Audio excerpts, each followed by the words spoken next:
And when you have kids, like I just got the new Shelby R, like Raptor, and there's like, they only made 40 of them. And my son was eating a cookie the other day in the back seat, and he like, spilt it. And I was just like, but then at the same time, I was like, that's kind of it is what it is. It's like dad life. You just learn to like, you're like, I feel like being a parent, like it gives you so much more patience. Oh, it does. Because you realize there's nothing you're going to be able to do. Like my place is spot clean. I have things that are white and these like very expensive rugs and things. You think my daughter cares? The other day I'm walking, I'm like, is that Cheeto hands on my God? And then I was like, you know what? It's okay. Do you come from a background of being OCD? Are we live? All right, good. I normally just like go and we'll do that. You know what I mean? Yeah. I mean, I feel like we're just picking up where we left off. Yeah, no, 100%. I was telling my wife on the way over here, I was like, we did a podcast after the podcast, and this is another podcast. Like, you know, so we're doing a whole lot of. So podcasts. it's like we just be talking. We should have just kept the cameras rolling. But do you find like your personality is it OCD a little bit? 100%. So it's interesting because I was the same way until I met my wife, and I met my wife, and she's completely opposite.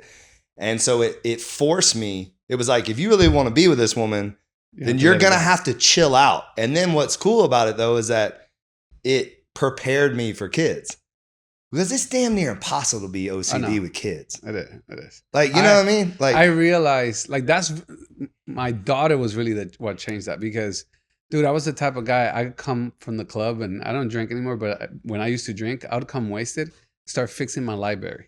That's how I would sober up. I'd be like, moving things. The very first time I got high, I cleaned my college everything like I'm talking like organized. My closet was color coordinated, and then everybody was like, you know, what'd you do when you got out? And I was like, I cleaned. Like, I was like, that's what I did.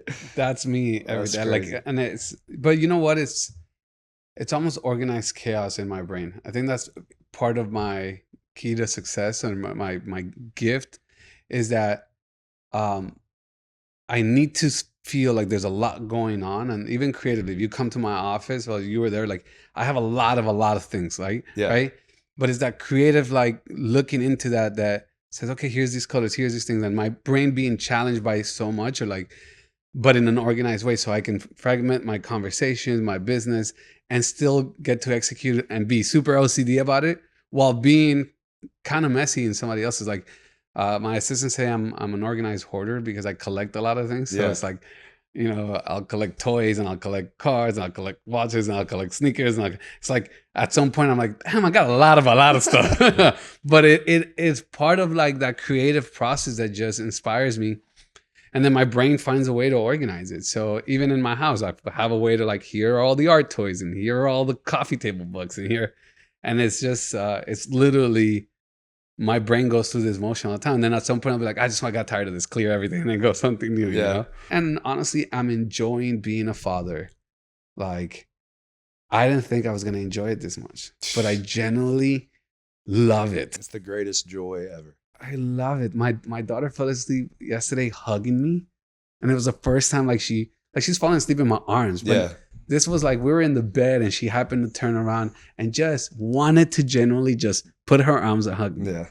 You can imagine me last night. I was like this. Yeah. You don't want to move. Oh, I was like so happy.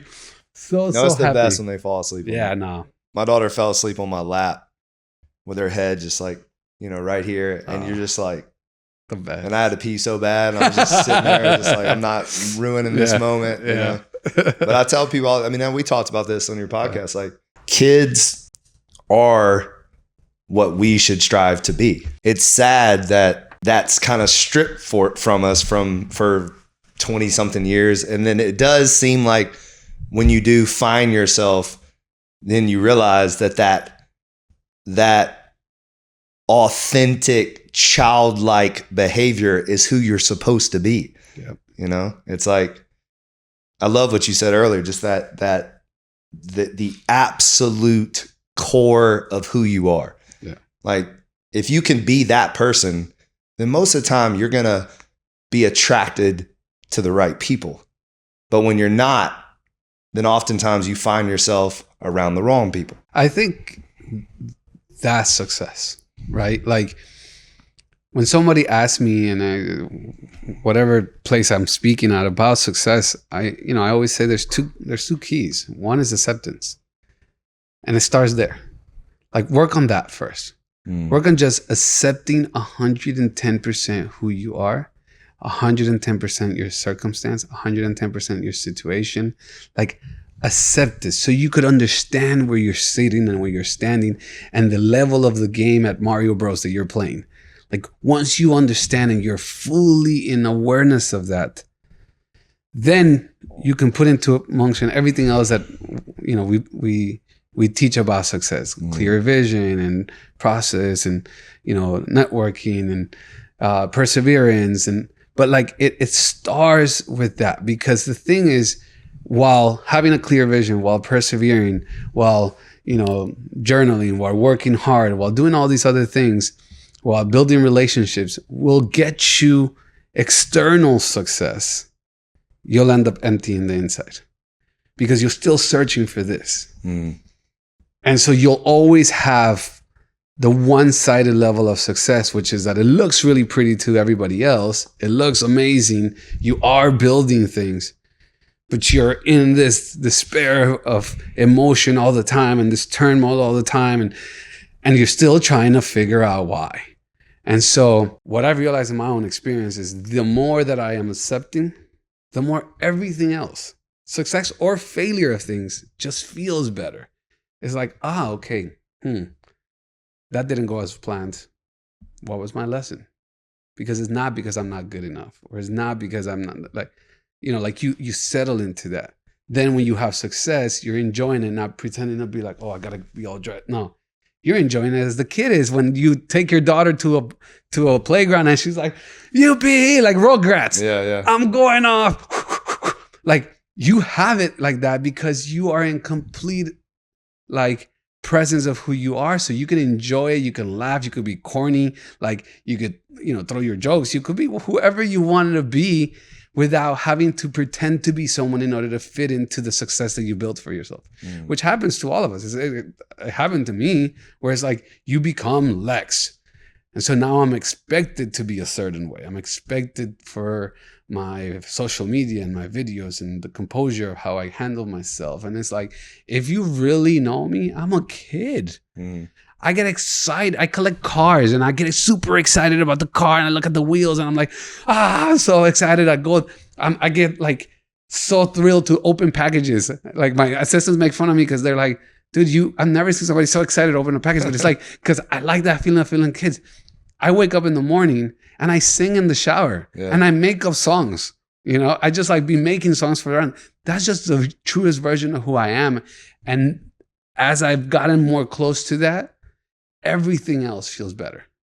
My spirituality feels better. My relationship with people feels better. The way that I approach success, the enjoyment of the things success has brought me, the enjoyment of my home, the enjoyment of my cars, the enjoyment of my watches, the enjoyment of whatever just feels more fulfilled.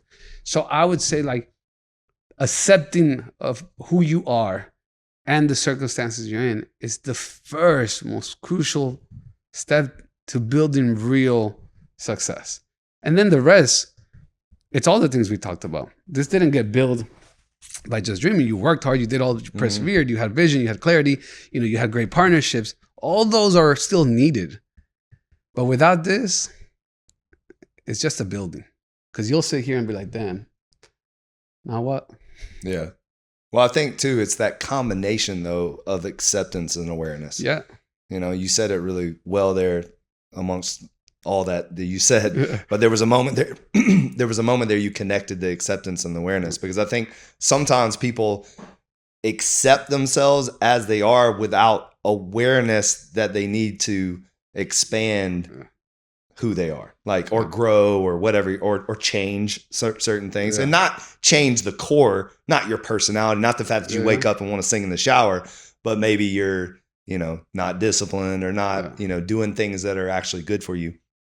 So I think that's really like, it's the combination of those two that can take you far. Yeah, no. And I think it's the more you accept yourself and the circumstances, you also, you get clarity on that awareness as well, because you start seeing the boxes that you're stuck in. You start seeing the fears and the good, the bad, and the ugly, right? I think that's the version you gotta get. You gotta love the good, the bad, and the ugly, and we all have it. Yeah, we all have amazing things that people love, and we also have like this little demons. Yeah, and then we also have the fear, and we have the things, and those are just part of humanity. But in tuning with that gives you at least a pathway on where you got to put in the work, right? Like where that awareness has to come into fruition to say, okay, well, maybe I am lazy, or maybe I'm not lazy at all. I'm just afraid to take a risk. And so like, okay, so I got to work on taking more risk or whatever it is. As we wrap up, I typically end with this thing, which kind of like, probably you just answered it, but it's a question I ask people. So it's, if you had one thing that you wish people knew about you, but they don't, what would that be? I'm genuinely a child at heart.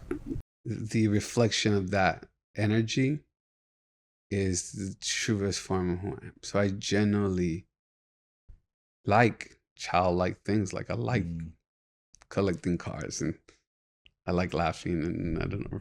I like those things make me are more exciting to me, I would say, that even like going to an award show or a concert. Like that's why you're gonna be an amazing dad, you know?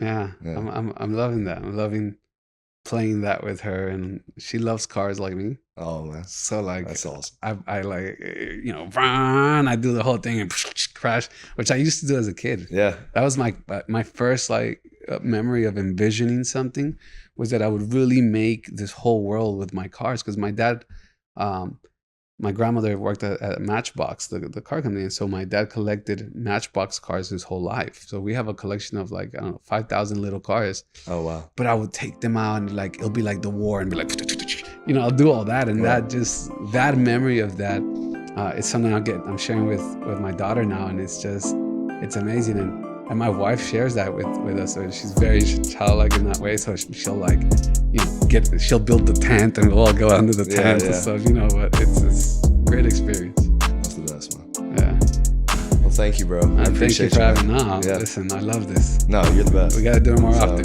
Well, I know we can talk for forever. So yeah.